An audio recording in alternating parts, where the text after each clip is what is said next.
thanks for joining us here today. I'm sitting here with Matt Hanegraaff from Faith Reformed Church in Zeeland, Michigan. And Matt, how long have you been at Faith? I've been at Faith for about 3 years now, 3 complete years, starting my 4th year in the fall. All right.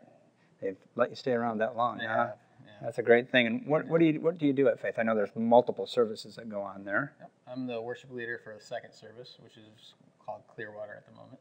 And I worship lead there, put together the service and band and do all that kind of stuff. And what style of music, would you say? How would you? I know that's a kind of a general question. It's hard to sometimes squeeze it in, but give us a flavor for what style of worship you got going on there. It really depends on the week. Sometimes it's real high energy, full band rock and roll kind of sound, or some weeks it's very acoustic. We have even done some services in there where we had a little mini orchestra, and added some of those elements to it. So it's pretty open, and it's a good wide range of music styles, so that we kind of meet a lot of different people's preferences. Yeah, that's great. That's great. So I think sometimes we get so locked into, well, we're going to be the contemporary church, so we sing, Chris Tomlin, and maybe throw in a couple other ones, and then we sing another Chris Tomlin, kind of thing. Or we get stuck in it's hymns, and maybe we'll give a little chorus every now and then type of thing. So it's good to hear you've got the whole variety of stuff going on. That's neat. Now, but at the core, at your center, what style of worship would you prefer? At my core, it's got to be, there's got to be a variety at my core. I love all music. From rock and roll to jazz to classical. I mean, I truly love it all. I really do. And so, for me, at my core, it's got to be something that encompasses it all.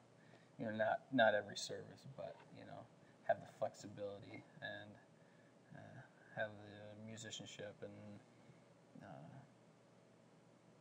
just to be able to change, and do different things. Yeah. Now, I know a little bit about your past, but not necessarily a lot. And a lot of people out here probably don't know, obviously much about it. So tell me a little bit about how you ended up at that variety of musical styles and some of your schooling and so forth. Yeah. Kind of my journey has always been lots of different musical styles. I would say in the church music scene, I started in high school leading worship, with your generic Christian contemporary kind of, worship songs from the late 90s, and a lot of Delirious back then. Yeah.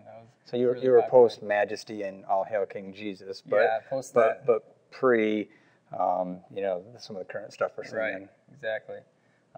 So that was kind of my beginnings, and then I got really into Crowder in my early 20s, as a lot of people did, and then Hillsong came into that, and as I'm knocking on the door of 30 this year.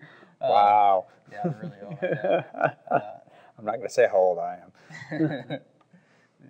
As I'm getting closer to that and growing up a little bit,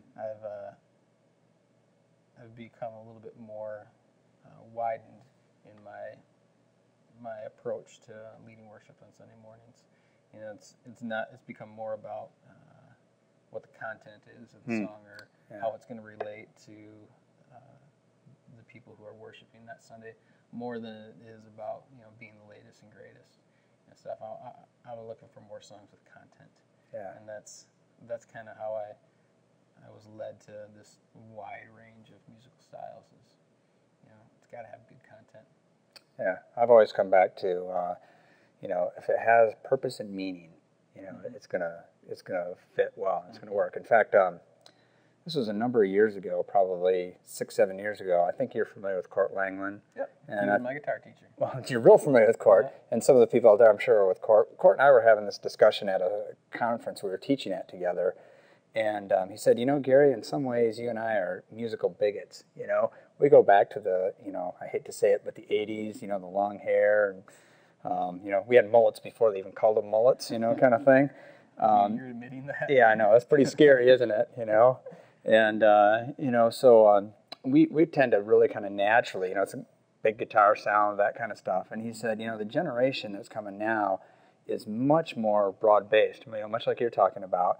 And really, it could be an organ solo, or it could be, you know, a Stephen Vai guitar solo kind of thing. But as long as it has purpose and meaning, you know, and fits in the context of that worship service, that's the most important thing. And to me, that's encouraging to hear, that we can encompass, you know, such a wide.